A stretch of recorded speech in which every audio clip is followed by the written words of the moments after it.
고모, 어떻게 하는지 몰라. 이런 바보 같은 제 말에 눈을 슬며시 뜬 고모는 수연이 마음대로 하면 돼. 이렇게 말하고 다시 눈을 감았습니다. 저희 부모님은 소위 도배쟁이입니다. 벽지와 장판을 팔기도 하고 도배와 장판을 직접 하기도 합니다. 건설회사에서 의뢰가 들어올 정도로 거래처가 많아 꽤나 돈이 되는 사업으로 알고 있습니다. 저희 아버지의 도배 솜씨는 업계에서 정평이 나 있기 때문에 물량을 배정을 받아 일도 하시죠. 그렇다 보니 엄마도 아빠와 함께 일을 나가는 경우가 많아서 제가 집안일을 하기도 하고 밥을 해놓기도 하며 자랐죠.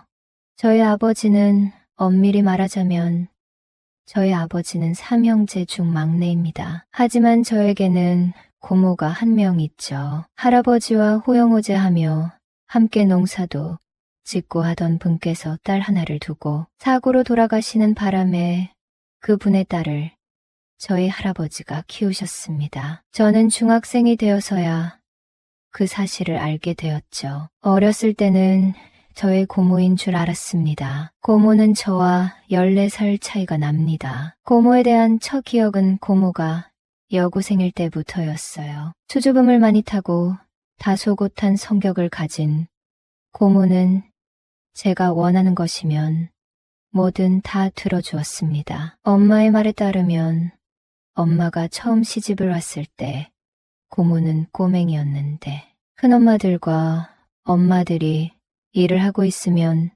졸졸 따라다니면서 일을 도왔다고 합니다. 엄마는 그런 고모를 여동생처럼 아끼고 사랑해 주었다고 해요. 고모는 고등학교를 졸업하고 직장을 다니고 있었는데 결혼의 뜻이 없는 노처녀로 지내고 있었습니다. 제가 고3 때 부모님이 바쁘니 제가 공부에 집중할 수 있도록 저를 챙겨줄 사람이 필요했는데 그 일을 고모가 자처했습니다. 어릴 때부터 제가 원하는 것은 뭐든 들어주던 고모였기에 고모가 우리 집에서 함께 산다는 것이 저는 너무 좋았죠. 저는 고모 덕분에 학업에 열중할 수 있었고 열심히 공부했습니다. 집에 가끔 고모 친구가 놀러 오곤 했는데 고모의 친구에게 아줌마라고 불렀어요. 고모의 친구는 징그럽다며 누나라고 부르려 했고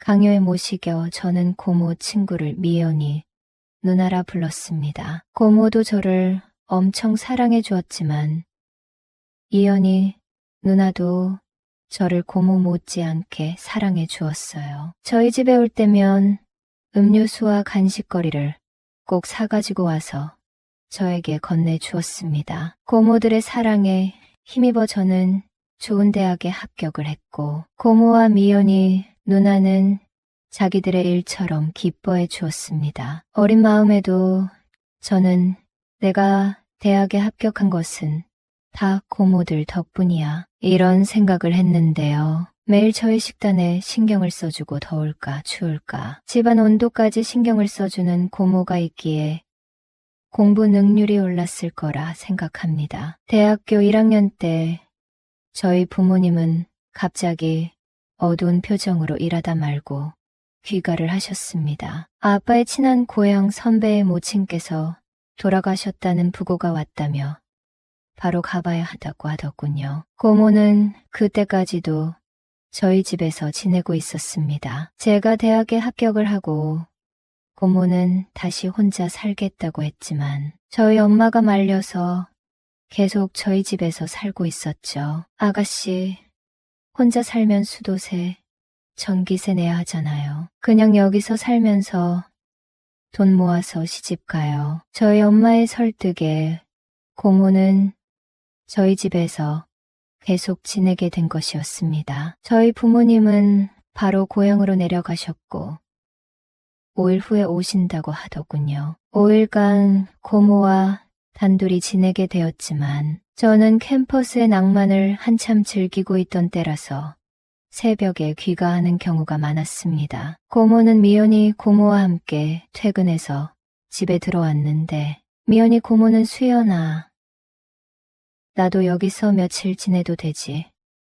우리 싸우지 말고 지내자 하기에 저는 그래. 누나랑 고모나 싸우지 마. 이러면서 까불었죠. 저는 잘 때 팬티만 입고 자는 버릇이 있었는데 이연이 누나는 제 방문을 벌컥 열었습니다. 저는 너무 놀랐지만 덮는 이불도 밑에 깔고 있었기 때문에 어떻게 할 방법이 없었죠. 미연이 누나는 수연이 너 나쁜 애구나 이러더군요. 누나가 노크 안 했잖아. 누나가 나쁜 누나지. 했더니 미연이 누나는 메롱하면서 저를 약올리고 나가버렸어요. 다음날 아침 누군가 흔들어 깨우는 것을 느끼고 일어났습니다. 미연이 누나였죠. 저를 아무리 불러도 제가 일어나지 않으니 방에 들어와서 저를 흔들어 깨운 것이었습니다. 고모는 워낙 얌전한 사람이라 방에 들어와서 저를 깨울 엄두도 내지 못하고 답답한 나머지 미연이 누나가 들어와서 저를 깨운 것이었어요. 개슴츠레하게 눈을 뜬 저를 보며 방긋 웃더니 이연이 누나는 수연이 너도 남자구나. 애기인 줄만 알았는데 이러면서 저를 위아래로 훑어보고는 나갔어요. 저는 역시나 이불을 다 걷어차고 대자로 뻗어 자고 있었습니다. 고모들과 함께 아침밥을 먹고 있는데 이연이 누나는 고모에게 뭔가 귓속말을 하고 고모는 미연이 누나 어깨를 손바닥으로 치고 저는 별 생각 없이 밥을 먹고 있었어요. 미연이 누나는 수연이 너는 아침마다 그러니? 하고 묻는데 고모는 하지마 왜 그래? 이러면서 얼굴을 붉히고 있었어요. 너희 누나랑 너네 고모랑 누가 더 마음에 드니? 이러고 묻는데 입에 물고 있던 밥알들을 뿜을 뻔했습니다. 내가 무슨 할머니들한테 관심이나 있겠어. 하고 이죽거리니까 어머머 얘 좀 봐. 우리가 어때서? 미연이 누나는 진심으로 화가 난 듯한 말투였습니다. 고모는 그만해. 수연이 아직 애기야. 이러길래 고모 내가 무슨 애기야? 나 대학생이야. 저는 이렇게 응수했습니다.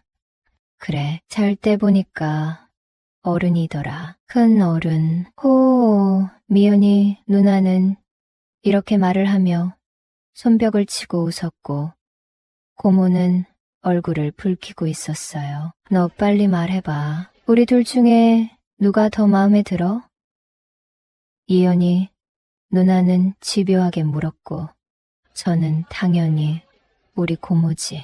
어렸을 때부터 나 재워주고 먹여주고 내가 해달라는 거 다 해주던 고모인데 이렇게 말했습니다. 미연이 누나는 그래. 그런 거 말고 예쁜 건 누가 더 예쁜데?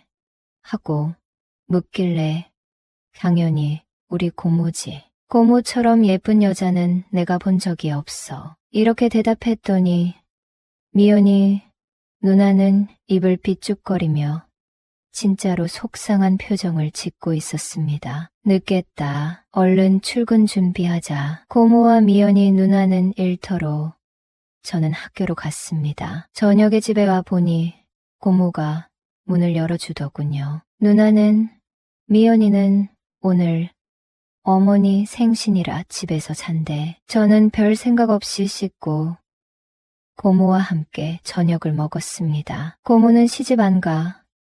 저녁을 먹고 TV를 보며 생각 없이 고모에게 질문을 했는데 응, 안 가. 왜? 하고 물으니 결혼 생각이 없어. 왜인지는 모르겠어. 저는 집요하게 고모에게 질문을 했고 고모가 왜 결혼을 안 하고 있는지 알게 되었습니다. 고모는 여고 시절에 야간 자율학습을 마치고 귀가하던 중 괴한에게 험한 꼴을 당할 뻔했다고 합니다. 할아버지 댁이 워낙 시골이라 어두워지면 인적이 드문 곳이었는데 함께 다니던 친구가 그날은 몸이 아파 학교를 안 왔다고 하더군요. 혼자 귀가하던 도중 그런 험한 꼴을 당할 뻔한 후로 고모는 남자에 대한 두려움이 생겼다고 합니다. 저희 아빠와 큰아빠들도 어쩔 때는 두려움의 대상이 되기도 했다 말해주더군요. 그런데 유일하게 두렵지 않은 남자가 저랍니다. 저는 어렸을 때부터 봐왔기 때문인지 키도 크고 덩치도 크지만 두려움의 대상은 아니고 사랑스럽기만 하답니다. 그럼 고모 지금까지 남자친구를 한 번도 안 만나볼 거야? 저희 질문에 고모는 미소를 지으며 고개를 끄덕이더군요. 고모의 눈에는 눈물이 고여 있었습니다. 잔뜩 고인 눈물이 흐를 듯 말 듯해서 저는 손으로 고모의 눈물을 훔쳐주었죠. 고모는 제 어깨에 머리를 기대고 TV를 응시하고 있었습니다. 수연이 같이 착하고 장난도 잘 치는 남자가 있으면 사귀어 볼 텐데 말끝을 흐리는 고모를 보니 고모는 수줍은 듯 제 시선을 피해 눈을 아래로 내리더군요. 나도 고모처럼 착하고 상냥한 여자 있으면 따라다녔을 거야. 근데 우리 학교 여자들은 다들 자기만 잘났어. 이렇게 말하며 웃으니 고모도 저를 보며 빙긋 웃어주더군요. 저는 고모의 손을 잡고 제 방으로 이끌었습니다. 제 손길에 움찔하더니 고모는 이내 제가 이끄는 대로 따르더군요. 고모와 저는 제 방 침대 위에 걸터 앉았습니다. 고모는 슬며시 눈을 감더군요. 고모, 어떻게 하는지 몰라. 이런 바보 같은 제 말에 눈을 슬며시 뜬 고모는 수연이 마음대로 하면 돼. 이렇게 말하고 다시 눈을 감았습니다. 그날 밤 새벽까지 고모와 저는 정을 나누었어요. 이게 꿈인지 생시인지 근간이 안 되는 상태에서 깨어났습니다. 고모는 씻고 화장까지 한 다음 저를 깨우고 있었습니다. 얼른 밥 먹고 학교 가야지. 고모의 팔을 잡아당겨 끌어안았더니 고모는 인상을 찌푸리더군요. 고모는 처음이었던 것이었습니다. 엉거주춤한 걸음걸이로 식탁에 가서 저를 기다리고 있는 고모가 너무도 사랑스러웠습니다. 고모는 제가 밥을 다 먹기를 기다렸다가 이제 씻고 학교 가. 먼저 출근할게. 이렇게 말하고 집을 나서더군요. 엉거주춤한 걸음걸이를 보며 고모에게 너무도 미안한 마음이었습니다. 그날 저녁에 집에 왔더니 고모와 미연이 누나 둘 다 있었습니다. 어제 둘이 좋은 시간 보냈니? 미연이 누나의 질문에 순간 너무 당황했죠. 고모가 말했나? 뭐지? 하는 생각이 들고 얼어붙어 있는데 좋은 시간 보냈지. 이렇게 말하며 미소를 짓는 고모의 표정을 보니 어디까지나 농담인 것 같았습니다. 미연이 누나는 왜? 수연이, 너는 너네 고모가 나보다 훨씬 좋다며 잘 해보지 그랬어. 이렇게 말하면서 혀를 비쭉 내밀었습니다. 누나도 예뻐. 누나랑 말하고 있으면 재밌어. 음식 솜씨고 좋잖아. 제 말에 미연이 누나는 정말 누나 매력 있어. 이렇게 말하길래 당연하지. 미연이 누나 같은 1등 신부감이 어디 있겠어. 우리 고모랑 비교하면 좀 그렇다는 거지. 누나도 매력이 흘러넘쳐요. 이렇게 말했습니다. 미연이 누나는 저를 흘겨보며 너 또 나한테 농지거리 하는 거지. 좀 컸다고 아주 애가 능글맞아졌어. 이렇게 말하며 호탕하게 웃고 고모와 저도 함께 큰 소리로 웃었습니다. 고모에게 미연이 누나 몰래 말했어요. 고모 괜찮아? 오늘도 내 방에 올 수 있어. 이렇게 물었고 고모는 말없이 고개를 끄덕였습니다. 그 후로 고모는 저의 애인이 되었습니다. 지고지순하고 순결한 저의 애인이 되었죠. 부모님이 집에 계실 때도 부모님이 잠들면 저는 고모의 방으로 찾아갔고 고모는 활짝 웃는 표정으로 저를 반겨주었습니다. 제가 원하는 대로 모두 하게 해주었죠. 고모는 제가 공부하고 있는 모습을 좋아했습니다. 그래서 공부를 열심히 했고 대학을 다니면서 자격증도 여러 개 따놓았죠. 저를 마음에 들어하는 여자 후배들이 있었지만 좋은 말로 거절했습니다. 고모를 배신하면 안 된다는 생각뿐이었습니다. 대학을 졸업하고 취직이 되어 저도 직장인이 되었을 때 저는 고모에게 말했습니다. 나도 이제 돈 벌어 결혼할 수 있어. 제 말에 시무룩한 표정이 되어버린 고모는 말없이 고개를 끄덕였습니다. 저는 고모의 얼굴을 잡고 눈을 맞추고 말했죠. 고모랑 결혼한다고 우리가 피가 섞인 것도 아니잖아. 고모는 호적도 따로 돼 있잖아. 난 고모랑 꼭 결혼할 거야. 제 말에 고모는 눈물을 흘릴 뿐 아무 말도 하지 못하고 있었습니다.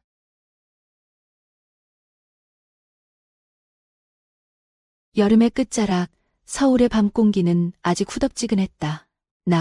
박민우는 도서관을 나서며 셔츠 맨 위 단추를 풀었다. 공무원 시험 준비로 지친 눈을 비비며 걸어가는데 문득 달콤한 향기가 코끝을 스쳤다. 민우 씨, 오늘도 늦게까지 공부하셨네요. 고개를 들어보니 강유진이 미소 짓고 있었다. 그녀의 검은 원피스는 가로등 불빛 아래서 은은하게 빛났고 긴 생머리는 부드러운 바람에 나부꼈다. 가슴선이 살짝 드러난 모습에 나는 순간 숨을 멈췄다. 아, 유진 씨, 이 시간에 여긴 어쩐 일로? 당신을 기다리고 있었어요. 그녀의 말에 내 심장이 빠르게 뛰기 시작했다. 강유진을 처음 만난 건 2달 전, 그녀가 내게 보험 상품을 소개하러 왔을 때였다. 하지만 시간이 지날수록 우리의 관계는 단순한 영업사원과 고객을 넘어서고 있었다. 저기, 커피 한 잔 할래요? 내가 조심스레 물었다. 카페로 향했다. 좁은 테이블에 마주 앉자 그녀의 향수 냄새가 더욱 짙게 느껴졌다. 그녀가 머리를 넘기는 모습에 나는 눈을 뗄 수 없었다. 민우 씨, 요즘 공부는 잘 되세요? 그녀가 부드러운 목소리로 물었다. 아, 네, 그럭저럭요. 유진 씨 덕분에 힘이 나요. 정말요? 어떤 점에서요? 그녀가 눈을 반짝이며 물었다. 나는 얼굴이 붉어지는 것을 느끼며 대답했다. 유진 씨를 만나면 힘이 나요. 그리고 예쁘시니까 보는 것만으로도 힐링이 돼요. 유진은 살짝 웃으며 내 손을 잡았다. 민우 씨, 너무 달콤한 말씀이세요. 저도 민우 씨를 만나면 행복해요. 그 순간 우리 사이에 무언가가 흐르는 것을 느꼈다. 하지만 유진의 표정이 갑자기 어두워졌다. 민우 씨, 사실 오늘 당신을 기다린 이유가 있어요. 그녀의 목소리가 평소보다 조금 떨리는 것 같았다. 나는 긴장된 마음으로 그녀의 다음 말을 기다렸다. 제가 큰 공경에 처했어요. 당신 말고는 도와줄 사람이 없어요. 유진의 눈에 눈물이 고이기 시작했다. 그녀는 천천히 자신의 이야기를 풀어놓았다. 회사에서 실수로 고객 정보를 유출했고 그 책임을 지고 사직서를 제출했다는 것이다. 게다가 유출된 정보로 인한 피해 보상금까지 물어야 할 상황이라고 했다. 2천만 원만 있으면 모든 걸 해결할 수 있어요. 한 달만 빌려주시면 꼭 갚을게요. 민우 씨, 제발 도와주세요. 그녀의 간절한 눈빛에 나는 아무 말도 할 수 없었다. 머릿속이 복잡해졌다. 2천만 원은 결코 적은 돈이 아니었다. 게다가 나는 그녀에 대해 얼마나 알고 있었을까? 하지만 동시에 그녀를 돕고 싶은 마음도 컸다. 유진의 따뜻함과 친절함을 생각하면 그녀가 거짓말을 할 리 없다고 믿었다. 조금 시간을 주세요. 생각해 볼게요. 카페를 나서며 나는 그렇게 말했다. 유진은 고개를 끄덕이며 희미하게 미소 지었다. 그녀가 내 팔을 잡았을 때 나는 전율을 느꼈다. 고마워요, 민우 씨. 당신은 정말 착한 사람이에요. 그날 밤 나는 잠을 이루지 못했다. 유진의 간절한 눈빛과 부드러운 손길이 계속 떠올랐다. 그녀의 향기, 그녀의 목소리, 그리고 그녀의 모든 것이 내 머릿속을 가득 채웠다. 다음 날 아침 나는 결심을 내렸다. 유진에게 전화를 걸었다. 유진 씨, 제가 도와드리겠습니다.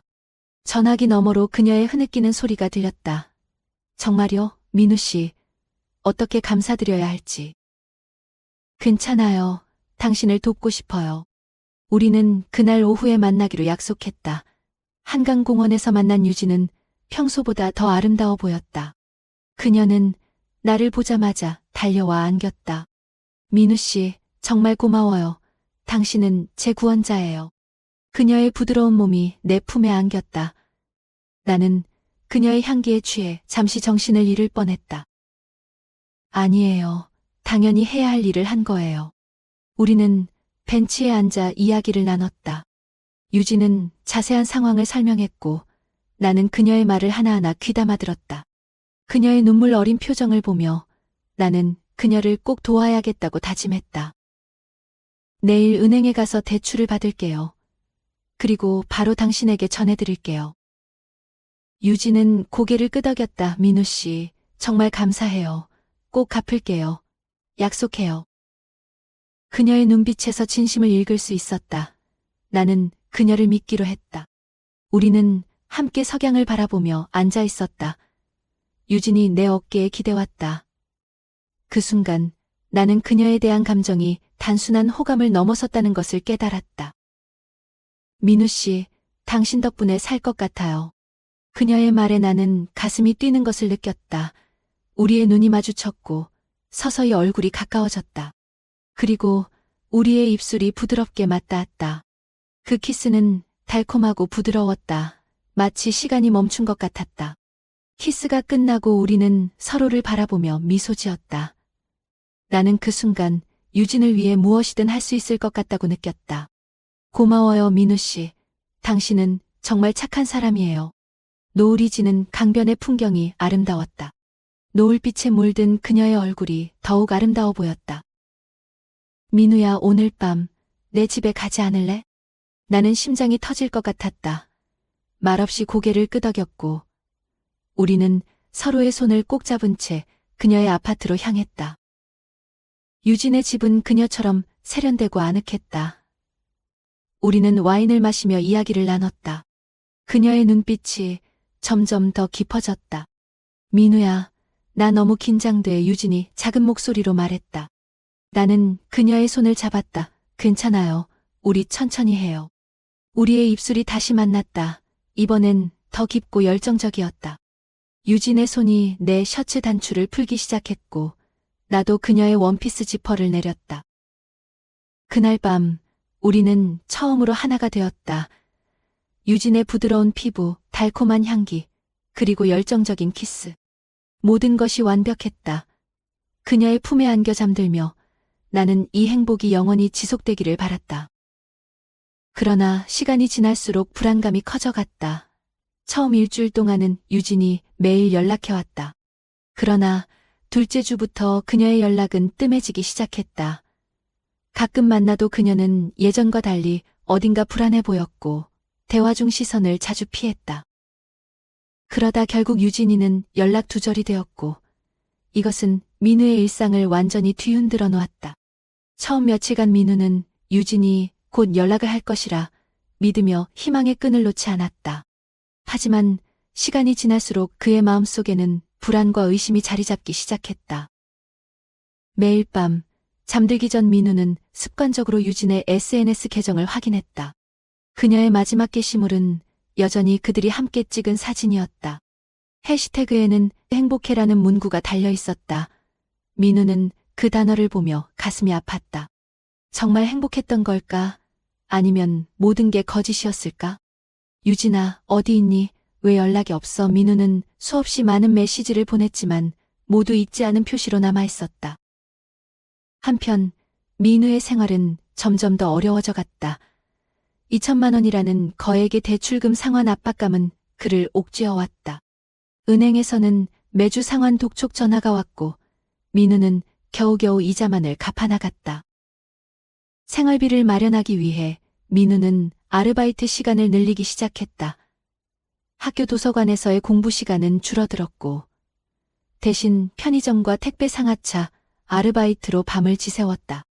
피로가 쌓여갔지만 그는 멈출 수 없었다.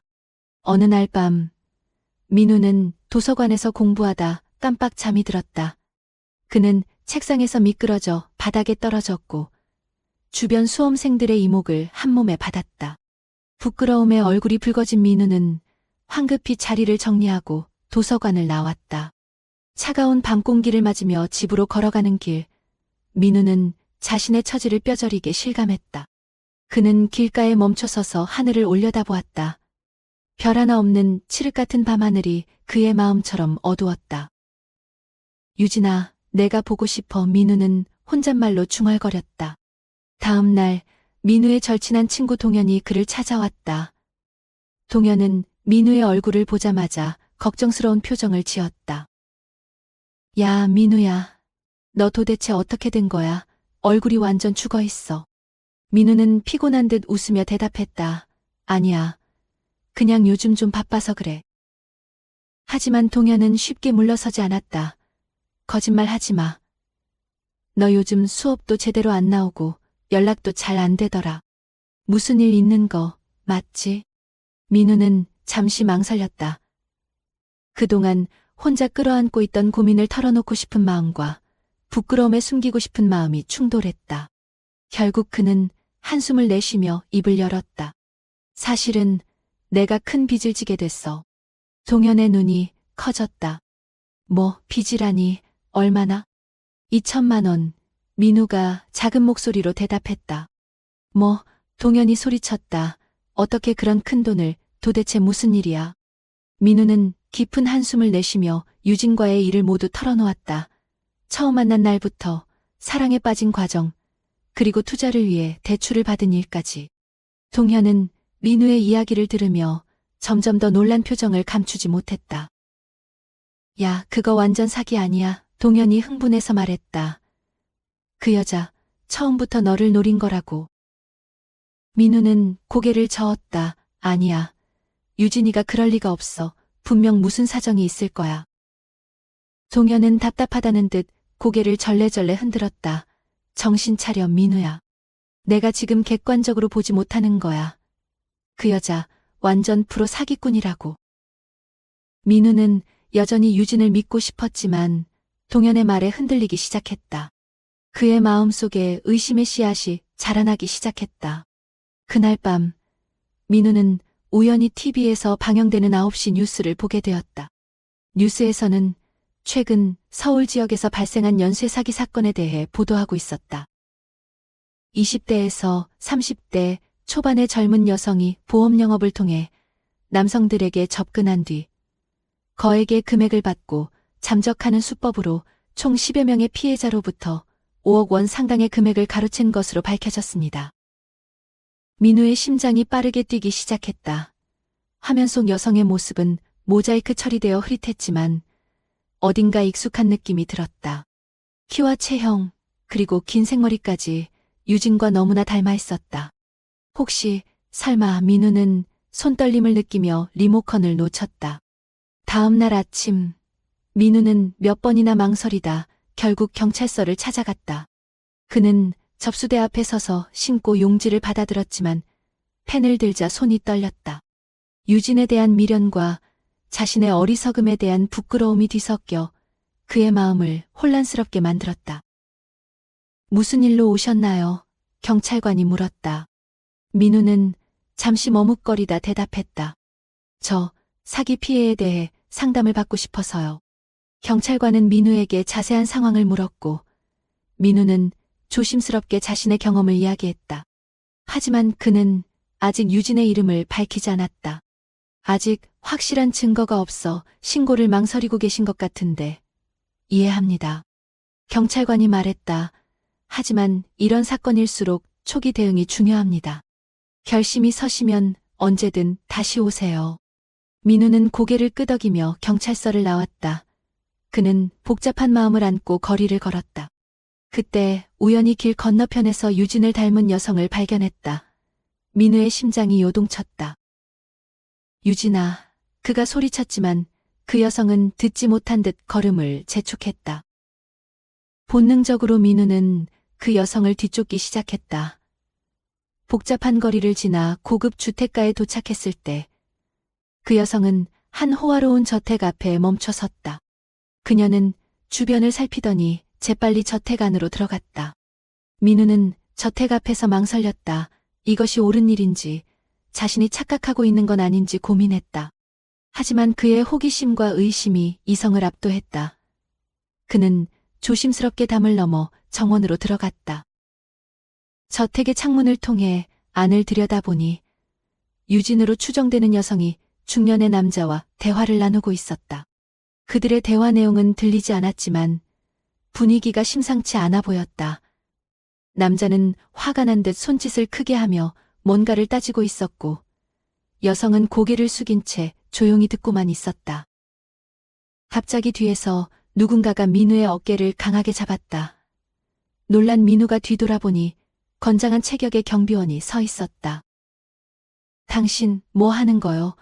여기가 어디라고 무단 침입을 해? 경비원이 거친 목소리로 말했다. 민우는 당황한 채 말을 더듬었다. 아, 제 여자친구가, 아니, 그러니까. 그때 저택 안에서 남자의 고함 소리가 들렸고, 이어서 유리가 깨지는 소리가 났다. 경비원이 잠시 주의를 돌린 사이 민우는 재빨리 그의 소나기에서 벗어나 담을 넘어 도망쳤다. 머릿속은 혼란스러웠다. 방금 본 광경이 무엇을 의미하는지, 정말 그 여자가 유진이 맞는지, 만약 맞다면 왜 그런 상황에 처해 있는지, 수많은 의문이 민우를 괴롭혔다. 집으로 돌아온 민우는 밤새 잠을 이루지 못했다. 유진에 대한 기억을 하나하나 되짚어보며 그녀의 행동에서 수상한 점은 없었는지 곱씹었다. 하지만 그럴수록 더욱 혼란스러워질 뿐이었다. 다음 날 아침 민우는 결심했다. 유진에게 마지막으로 연락을 시도해보기로 했다. 떨리는 손으로 전화를 걸었지만 여전히 응답이 없었다. 이번에는 문자를 보내기로 했다. 유진아, 나 민우야. 내가 어떤 상황에 처해 있는지 모르겠지만 내가 도와줄 수 있을지도 몰라. 제발 연락 줘. 메시지를 보내고 한참이 지났을 때 갑자기 민우의 휴대폰이 울렸다. 화면에는 알 수 없음이라고 표시되어 있었다. 민우는 심장이 터질 것 같은 긴장감을 안고 전화를 받았다. 여보세요. 민우가 조심스럽게 말했다. 소리가 들려왔다. 민우 씨 유진의 목소리였다. 그녀의 음성은 떨리고 있었다. 유진아, 정말 너구나. 대체 어디 있었어? 무슨 일이 있었던 거야? 민우가 급하게 물었다. 유진은 잠시 말을 고르는 듯 했다. 민우 씨, 미안해요. 정말 미안해요. 모든 걸 설명할게요. 하지만 지금은 안전하지 않아요. 무슨 소리야? 너 지금 위험한 상황이야? 네, 그렇게 말할 수 있겠네요. 유진이 작은 목소리로 대답했다. 민우 씨, 저를 믿어주세요. 곧 모든 걸 설명할게요.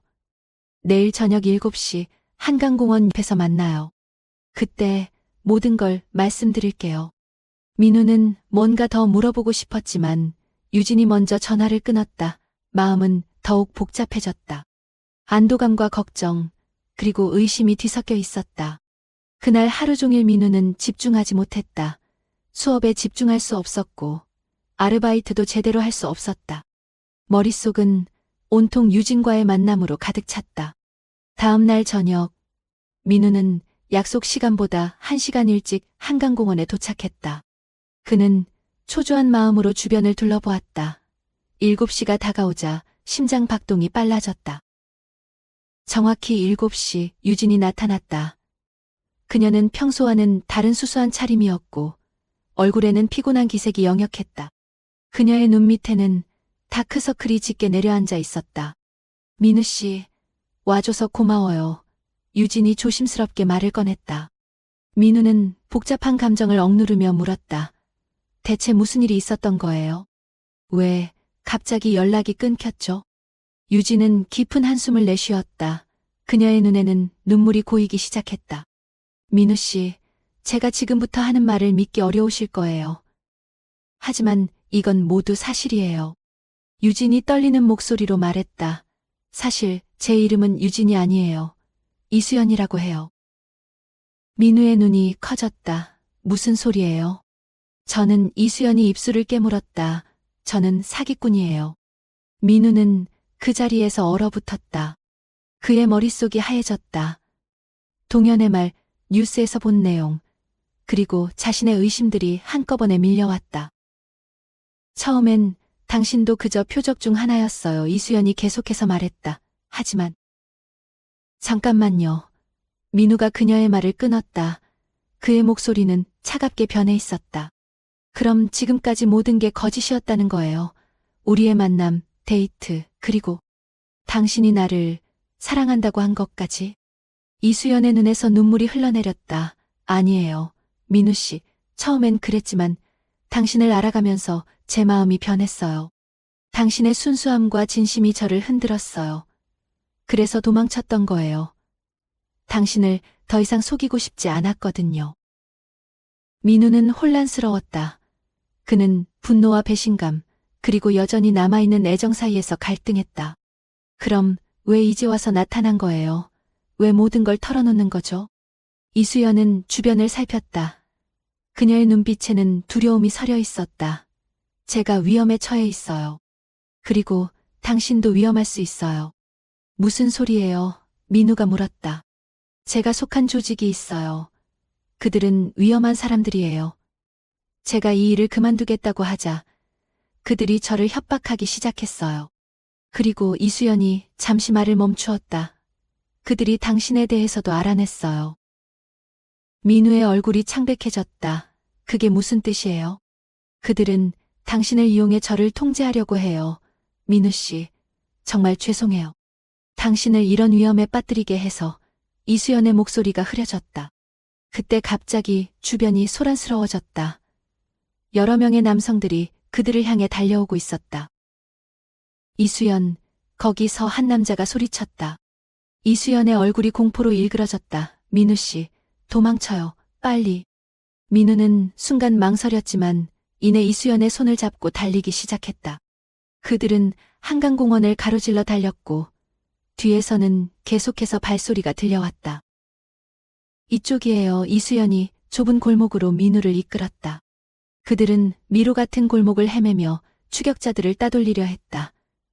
숨이 턱까지 차오르고 다리에 힘이 빠져갔지만 그들은 멈출 수 없었다. 마침내 그들은 한 폐건물 안으로 숨어들었다. 어둠 속에서 그들은 서로의 거친 숨소리만을 들으며 잠시 숨을 골랐다. 민우 씨, 정말 미안해요. 이수연이 흐느끼며 말했다. 당신을 이런 상황에 빠뜨리게 해서. 민우는 여전히 혼란스러웠지만 지금은 그녀를 탓할 때가 아니라는 것을 알았다. 괜찮아요. 일단 여기서 안전하게 빠져나가는 게 중요해요. 그때 밖에서 발소리가 들렸다.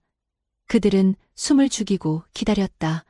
발소리가 점점 가까워지다가 멀어졌다. 이제 어떻게 해야 하죠? 민우가 물었다. 이수연은 잠시 생각에 잠겼다. 제가 경찰에 자수하겠어요. 그리고 조직에 대해 모두 털어놓겠어요. 그게 당신을 보호할 수 있는 유일한 방법일 거예요. 민우는 놀란 눈으로 그녀를 바라보았다. 정말 그렇게 할 거예요? 이수연이 고개를 끄덕였다. 네, 이제 더 이상 도망칠 수 없어요. 그리고 당신에게 진 빚을 갚고 싶어요. 그들은 조심스럽게 건물 밖으로 나왔다. 주변은 조용했다. 이수연은 떨리는 손으로 휴대폰을 꺼내 경찰에 전화를 걸었다. 여보세요. 저는 자수하고 싶습니다. 얼마 후 경찰차 사이렌 소리가 들려왔다. 이수연은 민우를 바라보며 쓸쓸히 미소 지었다. 민우 씨, 당신을 만난 건 제 인생에서 가장 행복한 일이었어요. 비록 시작은 거짓이었지만 내 마음만큼은 진실이었어요. 경찰차가 도착하고 형사들이 그들에게 다가왔다. 이수연은 체념한 듯 고개를 숙였다. 이수연 씨, 당신을 사기 혐의로 체포합니다. 한 형사가 말했다. 이수연은 수갑을 차기 전 마지막으로 민우를 바라보았다. 민우 씨, 정말 미안해요. 그리고 고마워요. 민우는 그 자리에 얼어붙은 채 이수연이 경찰차에 탑승하는 모습을 지켜보았다. 그의 머릿속은 혼란스러웠고 가슴은 아팠다. 하지만 동시에 이상한 안도감도 느꼈다. 최소한 이제 진실을 알게 되었고 더 이상 의문 속에서 헤매지 않아도 된다는 생각이 들었다. 경찰차가 사라진 후 한 형사가 민우에게 다가왔다. 민우 씨, 저희가 몇 가지 여쭤볼 게 있습니다. 서로 가주시겠어요? 민우는 고개를 끄덕였다. 그는 마지막으로 이수연이 사라진 방향을 바라보았다. 밤하늘에 별들이 반짝이고 있었다. 그 별들처럼 그의 마음속에도 복잡한 감정들이 반짝이고 있었다. 그로부터 몇 주 후, 민우는 법정의 증인으로 출석했다. 법정 안으로 들어서자 그의 눈에 이수연이 들어왔다. 그녀는 피고인석에 앉아 있었고 수갑을 찬 손을 무릎 위에 올려놓고 있었다. 그녀의 모습은 민우가 기억하는 화려하고 자신감 넘치는 유진의 모습과는 너무나도 달랐다. 이수연은 민우와 눈이 마주치자 잠시 놀란 듯 했지만 이내 슬픈 미소를 지었다. 그녀의 눈에는 후회와 슬픔이 가득했다. 민우는 가슴이 아팠지만 동시에 그녀를 향한 복잡한 감정을 정리할 수 없었다. 재판이 시작되고 검사가 이수연의 범죄 행위에 대해 상세히 설명했다. 민우는 그녀가 저지른 범죄의 전모를 듣게 되었다. 이수연은 지난 3년간 20명이 넘는 남성들을 상대로 사기를 쳤고 총 10억 원이 넘는 금액을 가로챘다는 것이었다. 검사는 이수연의 범행 수법에 대해 자세히 설명했다. 피고인은 보험 영업을 통해 피해자들을 만났습니다. 그녀는 자신이 실수로 고객 정보를 유출하여 급하게 돈이 필요하다는 명분으로 돈을 빌렸고 이후 피해자들이 돈을 보내면 피고인은 곧바로 연락을 끊고 잠적했습니다. 민우는 이 말을 들으며 자신도 그녀의 수많은 피해자 중 하나였다는 사실을 새삼 깨달았다. 그의 마음속에서는 분노와 배신감, 그리고 여전히 남아있는 애정이 뒤섞여 복잡한 감정의 소용돌이를 만들어냈다. 이수연의 변호사가 일어나 발언을 시작했다. 존경하는 재판장님, 피고인은 자신의 잘못을 깊이 뉘우치고 있습니다. 그녀는 자발적으로 자수했으며 범죄 조직에 대한 중요한 정보를 제공하여 수사에 크게 기여했습니다. 또한 피고인은 피해자들에게 사죄의 뜻을 전하고 싶어 합니다. 재판장이 고개를 끄덕이며 이수연을 바라보았다. 피고인, 하고 싶은 말이 있습니까? 이수연이 천천히 일어섰다. 그녀의 목소리는 떨리고 있었다. 네, 재판장님. 먼저 저의 어리석은 행동으로 인해 피해를 입은 모든 분들께 진심으로 사과드립니다. 제가 저지른 잘못은 변명의 여지가 없습니다. 하지만 저도 처음부터 이런 삶을 원했던 것은 아닙니다. 그녀의 눈에 눈물이 고였다. 저는 어려서부터 부모님의 사랑을 받지 못하고 자랐습니다. 항상 돈이 부족했고 그로 인해 많은 고통을 겪었습니다. 그러던 중 우연히 알게 된 사람들이 저를 이 세계로 끌어들였습니다. 처음에는 단순히 돈을 벌 수 있다는 생각에 시작했지만 점점 더 깊이 빠져들게 되었습니다. 이수연은 잠시 말을 멈추고 숨을 고르더니 계속해서 말했다. 하지만 이제야 깨달았습니다. 제가 한 행동이 얼마나 많은 사람들에게 상처를 주었는지, 그리고 그것이 얼마나 잘못된 것인지를. 특히 민우 씨, 그녀의 시선이 민우에게 향했다. 당신에게 가장 큰 죄를 지었습니다. 진심으로 사랑했음에도 불구하고 끝까지 정직하지 못했던 것을 평생 후회할 것입니다. 법정 안은 무거운 침묵에 휩싸였다. 민우는 이수연의 고백을 들으며 복잡한 감정에 휩싸였다. 그녀의 진심 어린 사과에 마음이 흔들렸지만 동시에 그동안의 거짓과 배신에 대한 아픔도 여전했다. 재판은 계속되었고 증인들의 증언이 이어졌다. 민우도 증인석에 섰다. 그는 떨리는 목소리로 이수연과의 만남부터 투자, 그리고 그녀가 사라진 후의 일들을 진술했다. 증언을 마치며 그는 이수연을 바라보았다. 그녀의 눈에는 깊은 후회와 슬픔이 서려 있었다. 재판이 끝나고 선고가 내려졌다. 이수연은 5년의 실형을 선고받았다. 그녀는 고개를 숙인 채 법정을 나갔고 민우는 그 모습을 바라보며 복잡한 감정에 휩싸였다. 법원을 나온 민우는 한동안 거리를 무작정 걸었다. 그의 머릿속은 여전히 혼란스러웠다. 이수연의 진심 어린 사과, 그녀가 겪었던 어려움, 그리고 그들이 함께 보냈던 시간들. 모든 것이 뒤섞여 그의 마음을 무겁게 만들었다. 집으로 돌아온 민우는 책상 서랍을 열었다. 그 안에는 이수연, 아니 유진과 함께 찍었던 사진들이 있었다. 그는 한 장 한 장 사진을 꺼내 보았다. 해변에서 함께 웃고 있는 모습, 카페에서 커피를 마시며 대화를 나누던 순간, 놀이공원에서 즐거워하던 모습. 모든 순간이 행복해 보였다. 하지만 이제 그 모든 것이 거짓이었다는 사실을 알게 된 지금, 그 사진들은 더욱 아프게 다가왔다. 민우는 한숨을 내쉬며 창밖을 바라보았다.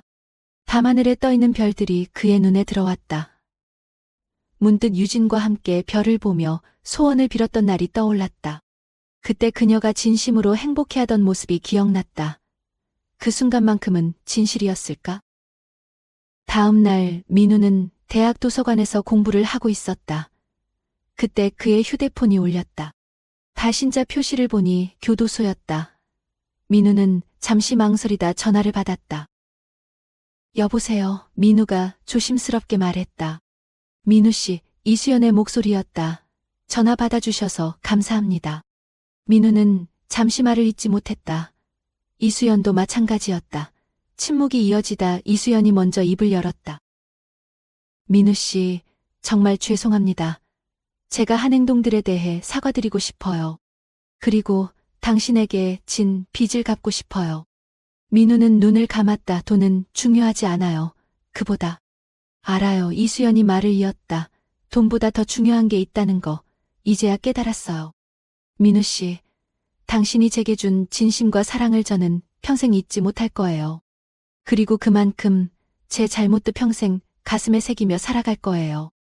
민우는 깊은 한숨을 내쉬었다. 유진, 아니 이수연 씨, 저도 많이 생각했어요. 우리가 함께 보낸 시간들이 모두 거짓은 아니었다고 믿고 싶어요. 적어도 마지막엔 당신도 진심이었다고 생각해요. 이수연의 목소리가 떨렸다. 네, 맞아요. 처음엔 거짓이었지만 점점 당신을 알아가면서 제 마음도 진실해졌어요. 그래서 더 무서웠던 거예요. 당신을 실망시키고 싶지 않았거든요. 잠시 침묵이 흘렀다. 민우가 다시 입을 열었다. 이수연 씨, 앞으로 어떻게 할 계획인가요? 저는 제 죄를 속죄하며 살아갈 거예요. 출소 후에는 피해자들에게 보상을 하고 제 삶을 바로잡고 싶어요. 그리고 언젠가 당신을 다시 만날 수 있다면 그때는 진정한 제 모습으로 당신 앞에 서고 싶어요. 민우는 잠시 생각에 잠겼다. 그는 여전히 이수연에 대한 감정을 정리하지 못했지만 그녀의 진심 어린 사과와 변화하려는 의지를 느낄 수 있었다. 이수연 씨, 저도 시간이 좀 필요할 것 같아요. 하지만 당신이 진정으로 변화하려 노력한다면 언젠가는 용서할 수 있을 거예요. 이수연의 목소리에 안도감이 묻어났다. 정말 감사합니다. 민우 씨, 제게 이런 기회를 주셔서. 통화가 끝나고 민우는 한동안 자리에 앉아 있었다. 그의 마음속에는 여전히 많은 감정들이 뒤엉켜 있었지만 이상하게도 조금은 가벼워진 느낌이 들었다. 그로부터 몇 달이 지났다. 민우는 열심히 공부하며 자신의 삶에 집중했다. 그는 이수연과의 일을 통해 많은 것을 배웠다. 사람을 너무 쉽게 믿지 않게 되었지만 동시에 모든 일을 의심하지도 않았다. 그는 균형을 찾아가고 있었다. 어느 날 민우는 우연히 TV에서 한 다큐멘터리를 보게 되었다. 그것은 사기의 피해자들과 가해자들의 이야기를 다룬 프로그램이었다. 그 중에는 이수연과 비슷한 처지의 여성도 있었다. 그녀는 자신의 잘못을 깊이 뉘우치며 새로운 삶을 살아가고 있었다. 그러던 어느 날 민우는 한 편지를 받았다. 발신인은 이수연이었다. 그녀는 얼마 전 가석방으로 출소했다고 했다. 편지에는 그동안의 반성과 앞으로의 계획이 적혀 있었다. 민우 씨, 저는 교도소에서 많은 것을 배웠습니다. 제 잘못을 깊이 반성했고, 앞으로 어떻게 살아가야 할지에 대해 많은 고민을 했습니다. 이제 저는 피해자들에게 보상을 하고 제 삶을 바로잡아 나가려 합니다. 당신께 받은 상처를 생각하면 아직도 가슴이 아픕니다. 하지만 그 아픔을 잊지 않고 더 나은 사람이 되기 위해 노력하겠습니다. 편지의 마지막에는 이런 문구가 적혀 있었다. 언젠가 당신을 다시 만날 수 있을까요? 그때는 진정한 제 모습으로 당신 앞에 당당히 설 수 있기를 바랍니다. 민우는 편지를 내려놓고 창밖을 바라보았다. 밖에는 봄비가 내리고 있었다. 그 비를 보며 민우는 생각했다. 사람도 저 비처럼 자신의 과거를 씻어내고 새롭게 시작할 수 있을까? 그는 아직 이수연을 완전히 용서하지는 못했다. 하지만 그녀의 변화와 노력을 인정하고 싶었다. 어쩌면 언젠가는 그녀를 다시 만나 이야기를 나눌 수 있을지도 모른다. 민우는 책상에 앉아 답장을 쓰기 시작했다. 이수연 씨, 당신의 편지 잘 받았습니다. 당신의 변화와 노력에 대해 듣게 되어 기쁩니다. 그렇게 민우의 새로운 장이 시작되고 있었다. 그는 펜을 들고 잠시 생각에 잠겼다. 과거의 아픔과 현재의 감정, 그리고 미래에 대한 희망이 뒤섞여 그의 마음을 채웠다. 당신의 진심 어린 사과와 변화하려는 노력을 인정합니다. 하지만 아직은 시간이 더 필요할 것 같습니다. 우리 둘 다 각자의 삶에서 성장하고 변화할 시간이 필요하다고 생각합니다. 언젠가 우리가 다시 만날 때, 그때는 서로를 더 이해하고 받아들일 수 있는 사람들이 되어 있기를 바랍니다. 민우는 편지를 마무리하며 깊은 숨을 내쉬었다. 그는 이 편지가 자신과 이수연 모두에게 새로운 시작이 되기를 바랐다. 몇 주 후, 민우는 오랜만에 한강공원을 찾았다. 그곳은 이수연과의 마지막 만남이 있었던 장소였다. 강변을 따라 걸으며 그는 지난 2년간의 일들을 돌이켜보았다. 상처와 아픔도 있었지만 그 경험을 통해 그는 더 강해지고 성숙해졌다는 것을 느낄 수 있었다. 해가 지고 있었다. 붉은 노을이 한강 위로 퍼져나가는 모습이 아름다웠다. 민우는 강변 벤치에 앉아 그 풍경을 감상했다. 문득 옆자리에 누군가가 앉는 것을 느꼈다. 오랜만이에요, 민우 씨. 민우는 놀라 고개를 돌렸다. 이수연이었다. 그녀는 수수한 차림으로 그를 바라보고 있었다. 그녀의 눈에는 과거의 화려함 대신 차분함이 깃들어 있었다. 이수연 씨, 민우는 잠시 말을 잇지 못했다. 제 편지 받으셨나요? 이수연이 조심스럽게 물었다. 민우는 고개를 끄덕였다. 네, 받았어요. 답장도 보냈는데. 네, 저도 받았어요. 이수연이 미소 지었다. 민우 씨의 말씀대로 우리 둘 다 시간이 필요할 것 같아요. 민우는 잠시 생각에 잠겼다. 그리고 천천히 입을 열었다. 이수연 씨, 우리가 다시 만난 것이 우연인지 운명인지는 모르겠어요. 하지만 한 가지 확실한 건 우리 둘 다 변화했다는 거예요. 이수연이 고개를 끄덕였다. 네, 맞아요. 저는 제 잘못을 깊이 반성하고 새로운 삶을 살아가려 노력하고 있어요. 민우 씨도 많이 성장하신 것 같아요. 그들은 한동안 말없이 노을을 바라보았다. 강물 위로 반사된 붉은 빛이 점점 사라지고 있었다. 민우 씨, 이수연이 다시 입을 열었다. 우리가 다시 예전처럼 될 수는 없겠지만 새로운 관계를 시작할 수는 있을까요? 친구로서. 민우는 잠시 생각에 잠겼다. 그리고 천천히 고개를 끄덕였다. 그래요. 천천히 시작해봐요. 하지만 이번에는 모든 것이 진실이어야 해요. 이수연의 눈에 눈물이 고였다. 네, 약속합니다. 이제부터는 모든 것이 진실일 거예요. 그들은 서로를 바라보며 미소 지었다. 그 순간 한강 위로 별들이 하나둘 떠오르기 시작했다. 마치 새로운 시작을 축복하는 것처럼. 민우는 이 순간이 그의 인생에서 또 다른 전환점이 될 것임을 느꼈다. 그는 이제 과거의 아픔을 완전히 극복하고 새로운 미래를 향해 나아갈 준비가 되어 있었다. 자, 이제 가볼까요? 민우가 일어서며 말했다. 이수연도 따라 일어섰다. 네, 같이 가요. 그들은 나란히 걸으며 한강변을 따라 천천히 걸어갔다. 앞으로의 길이 어떨지, 그들의 관계가 어떻게 발전할지는 아무도 알 수 없었다. 하지만 한 가지 확실한 것은 그들이 각자의 과거로부터 배우고 성장하여 더 나은 미래를 향해 나아가고 있다는 것이었다. 밤하늘의 별들이 그들의 새로운 여정을 지켜보고 있었다. 그리고 한강의 물결은 끊임없이 흘러 마치 시간처럼 계속해서 앞으로 나아가고 있었다.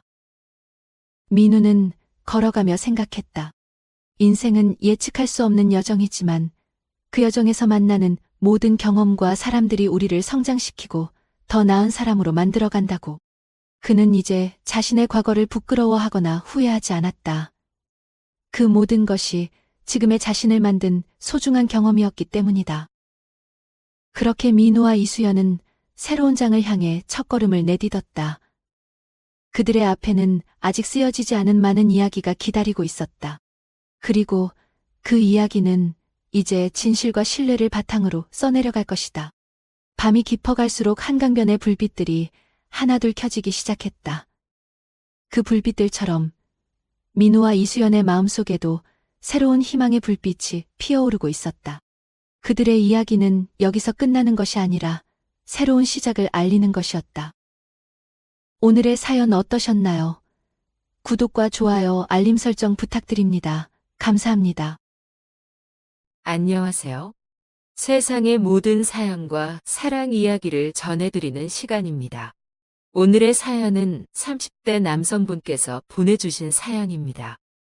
복잡한 마음에 사연을 보냅니다. 솔직히 말씀드리면 지금부터 어떤 방향으로 나아갈지 저도 잘 모르겠고 혼란스럽습니다. 아내와 큰 문제가 없었고 권태기 때문에 이런 일이 생긴 것도 아니기 때문이죠. 너무도 평범하게 살고 있었는데 욕을 먹을 각오로 익명의 힘을 빌려 고해성사라도 하고 싶은 마음에 글을 씁니다. 8년 전 아내와 행복하게 결혼할 때만 해도 중학생이었던 막내 처제가 벌써 대학생이 된 것을 보면 정말 세월이 빠르다는 것을 느낍니다. 셋째 딸인 막내 처제 수연이는 이름처럼 얼굴도 무척 예쁘고 참한 스타일이었는데 클수록 뽀얀 살결에 늘씬한 몸매까지 갖추어 남자들이 한 번쯤 만나고 싶어 할 만큼 아름다운 여자가 되어가고 있었습니다.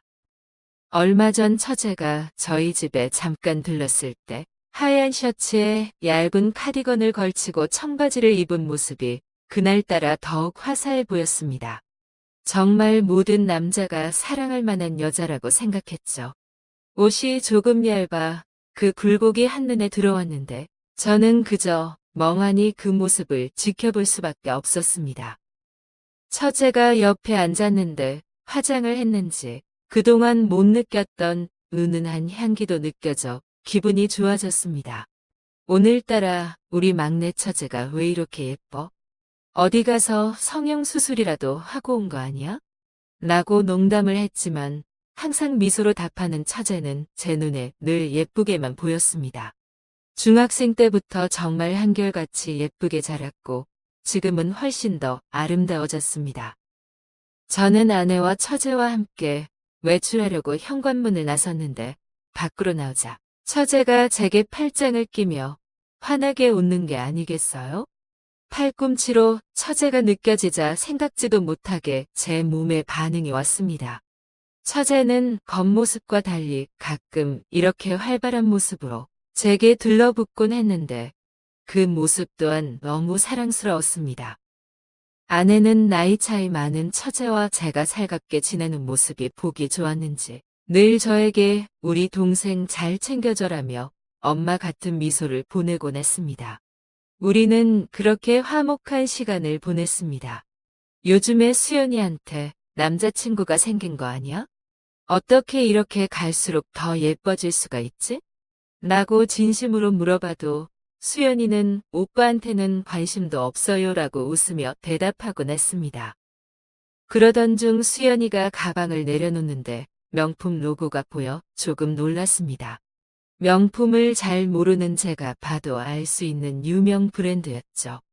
용돈으로 생활하는 대학생이 어떻게 저런 고가의 물건을 샀는지 궁금했지만 평소 씀씀이가 해프지 않아 돈을 모아 샀나 보다 하고 넘어갔습니다. 그로부터 며칠 후 사건이 터졌습니다. 저는 오랜만에 친구들과 개모임을 가졌는데 갑자기 사무실에 급한 일이 생겨 7시가 훌쩍 넘어서야 도착했습니다. 이미 저녁 식사를 마친 친구들은 2차로 자리를 옮겨 테이블에는 술병들이 즐비했고 친구들은 늘씬한 아가씨들과 음악에 맞춰 춤을 추느라 정신이 없었죠. 그중 한 아가씨가 노래를 부르고 있었는데 어딘지 모르게 귀에 익은 목소리였습니다. 처음에는 어두워서 잘 보이지 않았지만 노래가 끝나고 조명이 밝아지자 아가씨들이 하나둘 친구들 옆자리로 갔습니다.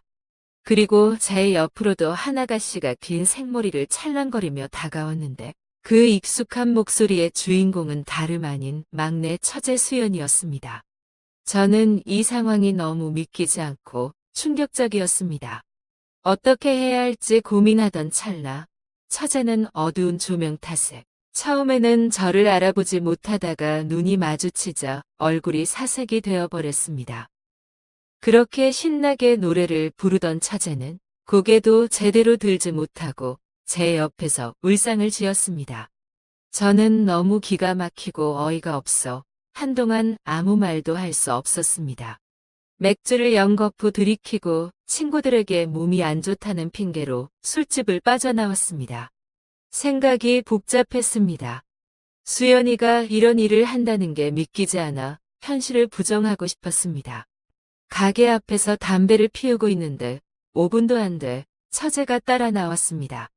수연아, 내가 왜 거기 있는 거야? 대답 좀 해봐. 라고 다그쳤습니다. 그러자 수연이는 제발 언니한테만은 꼭 비밀로 해주세요라고 애원했습니다. 처제는 눈물을 글썽이며 고개를 떨구고 울먹이는 목소리로 부탁했습니다.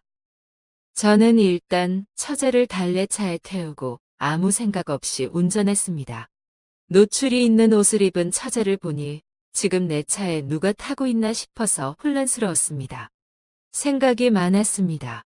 어릴 때부터 제가 그렇게 아끼던 아이가 이러고 있다니 정말 마음이 아팠습니다. 그렇게 한참을 달리고 차 안에서 둘 다 아무 말도 못하다가 30분쯤 지나자 처제가 조심스레 말을 꺼냈습니다. 우물쭈물하던 처제는 갑자기 용기가 생겼는지 이렇게 말했습니다. 형부가 비밀 지켜주시면 저도 형부가 원하시는 대로 다 해드릴게요. 저는 그 말을 듣고 순간 머릿속이 하얘졌습니다. 이 말에 뭔가 의미심장한 게 담겨 있다는 생각이 들었습니다. 단순히 비밀을 지켜달라는 것인지 아니면 저에게 무언가를 은근슬쩍 바라고 있다는 걸 표현하는 건지 제 머릿속에는 이미 숨겨진 욕망이 꿈틀거리는 걸 느낄 수 있었습니다. 얌전하고 귀여웠던 처제에 대한 실망과 충격이 가시기도 전 언제부터인가 혼자 상상했던 처제와의 금지된 관계에 대한 생각에 저도 모르게 입가에 미소가 지어졌습니다. 하지만 형부된 입장에서 바로 승낙할 수는 없었습니다. 한적한 곳에 차를 세우고 처제와 대화를 시작했습니다. 그 일을 언제부터 왜 시작했냐고 묻자 처제는 이렇게 대답했습니다. 같은 과 친한 친구가 갑자기 명품 가방을 들고 비싼 옷과 화장품을 쓰기 시작해서 물어봤더니 그 친구가 아르바이트를 한다며 별로 힘들지 않고 처음에는 단순히 옆에 앉아 대화만 하면 된다고 권했다는 것입니다. 처음에는 너무 무섭고 겁나서 도저히 할 자신이 없었지만 막상 한번 따라가 보니 이렇게 되었다고 합니다. 정말 요즘 애들은 겁도 없나 봐. 무슨 생각으로 그런 위험한 일을 했어? 지금까지 나쁜 일 당한 적은 없어? 라고 물었더니 술에 많이 취해오는 손님들이라 어느 정도는 이해할 수 있고 자신은 마인드가 좋은 편이라 칭찬을 많이 듣는다고 말하더군요. 이런 착한 처제의 모습과 함께 마인드 좋은 여자라니 정말 이건 신이 주신 여자가 아닌가 하는 생각이 들기도 했습니다. 맞습니다. 저는 욕망에 눈이 먼 늑대 같았습니다. 하지만 어쩌겠습니까? 이렇게 아름다운 여자가 스스로 마인드가 좋다고 말하면 여기서 무너지지 않을 남자가 어디 있겠습니까? 처제는 다시 한번 언니에게 말하지 말아달라고 부탁했습니다. 눈물이 그렁그렁한 채로 애원하는 모습이 애처롭고 안쓰러웠습니다.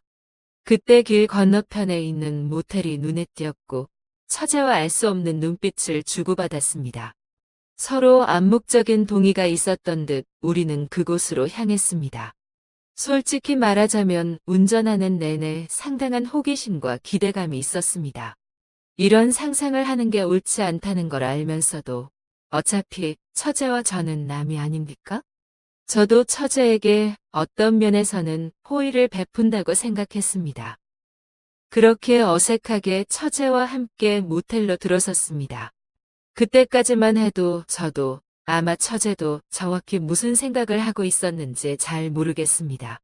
방에 들어와 깜깜한 창밖을 바라보다 제가 말을 꺼냈습니다. 수연아, 너 정말 후회 안 할 자신 있어? 라고 확인하듯 물었습니다. 저는 순간 앞으로 처제와의 관계, 그리고 주변 상황을 어떻게 해결할 것인가 등 고민에 휩싸였지만 결국 욕망을 따르기로 했습니다. 맥주를 꺼내 처제에게도 건넸고 처제는 한결같이 부모님과 언니에게 말하지 말아달라고 후회하지 않겠다고 단호하게 말했습니다. 맥주 때문인지 처제와 저 모두 얼굴이 붉게 상기되어 있었습니다. 떨리는 눈으로 바라보니 어느새 숙녀가 된 처제가 제 앞에 서 있었죠. 이루어질 수 없는 관계라는 사실이 오히려 흥미를 자아냈습니다. 처제는 제가 바라보는 것이 쑥스러운 듯 살짝 미소 지었고 저는 그녀의 눈을 지그시 바라보며 입을 맞추었습니다. 통통한 입술은 놀랍도록 부드러웠습니다. 그녀는 저를 꽉 안아주었고 저도 그녀를 부드럽게 안아주었죠. 참지 못한 처제가 저에게 달려들자 제 심장 소리는 점점 커지고 호흡은 가빠졌습니다. 그녀는 제 귀에 대고 저는 마인드가 좋은 편이니까 하고 싶은 대로 해도 돼요라고 속삭였습니다. 수연이는 더 이상 제가 알던 어린 시절의 그녀가 아니었습니다. 심지어 제가 몰랐던 그녀의 취향까지 알게 되었죠. 그렇게 우리는 넘지 말아야 할 선을 넘고 말았습니다. 얌전하고 귀여운 줄로만 알았던 처제의 모습에 저는 충격을 받았습니다. 그녀는 사랑스러운 눈빛으로 저를 바라보며 비밀을 지켜달라고 했고 저는 약속했습니다. 그렇게 우리의 은밀한 관계가 시작되었습니다. 때로는 죄책감이 들기도 했지만 우리는 지탄받을 행동임을 알면서도 일주일에 한두 번씩 만남을 이어갔습니다. 그때마다 저는 세상에서 가장 행복한 남자가 된 것 같았고 처제와의 미래를 상상하며 즐거워했습니다. 하지만 이런 행복감 뒤에는 항상 불안과 두려움이 따라다녔습니다. 언제 들통날지 모르는 비밀, 그리고 그 후에 닥칠 파국적인 결과를 생각하면 가슴이 철렁 내려앉곤 했습니다. 그럼에도 불구하고 저는 이 관계를 끊을 수 없었고 점점 더 깊은 수렁으로 빠져들고 있었습니다. 이렇게 만남을 이어간 지 4달쯤 되었을 때 결국 일이 생기고 말았습니다. 제가 회사에서 일을 하고 있는데 갑자기 처제로부터 카톡 메시지 한 통이 오더군요. 오늘 꼭 봐야 할 일이 있으니 퇴근 시간에 맞춰서 회사 앞으로 온다는 내용이었습니다. 저는 속으로 이제 처제도 나에게 푹 빠져서 나를 더욱더 만나고 싶어 한다는 생각이 들었고 뭔가 가슴속에서부터 깊게 올라오는 설레임을 참을 수 없었습니다. 이래도 거의 집중을 하지 못하고 그렇게 퇴근을 기다리다가 처제를 만나게 되었죠. 그러나 처제의 입에서 나온 말은 너무나도 저를 혼란에 빠뜨렸습니다. 처제는 생리가 멈춘 지 거의 2달이 되었고 오늘 테스트기를 진행해보니 2줄이 나왔다고 말하는 것이었습니다. 그리고 가방에서 주섬주섬 뭔가를 찾더니 저에게 2줄이 나온 테스트기를 꺼내서 보내주었습니다. 저는 그 순간부터 심장이 뛰는 것이 느껴질 정도로 당황했고 손톱을 계속 물어뜯으며 처제를 말없이 쳐다볼 수밖에 없었습니다. 혹시라도 처제가 아이를 낳겠다고 말하면 어떡하지라는 생각에 도대체 어떻게 말을 해야 이 상황을 잘 넘어갈 수 있을지 수없이 머릿속으로 대답을 생각하였습니다. 처제도 말없이 초조해하는 저를 빤히 쳐다보기만 하더군요. 결국 제가 먼저 어떻게 하고 싶냐고 이야기를 꺼냈고, 처제는 저에게 한 가지 제안을 하였습니다. 본인이 지금 빚을 지고 있는 상황이라서 계속 출근을 해야 하는데, 혹시라도 수술을 하게 될 경우에는 이전처럼 일을 할 수 없으니 수술비와 빚을 갚을 수 있는 돈을 포함해서 4천만 원을 달라고 하였습니다. 솔직히 당장 준비하기에는 너무 큰 액수였지만 일이 더 커지는 것을 원치 않았던 저는 결국 급하게 주변 지인들에게 손을 벌려 3일 만에 4천만 원을 마련하였습니다. 그리고 처제에게 그 돈을 송금해 주었죠. 처제는 저에게 생각보다 빠르게 돈을 마련해줘서 고맙다고 이야기하였고, 앞으로 우리가 마주치는 것 자체가 많이 불편하니 최대한 저를 마주치지 않겠다고 하였습니다.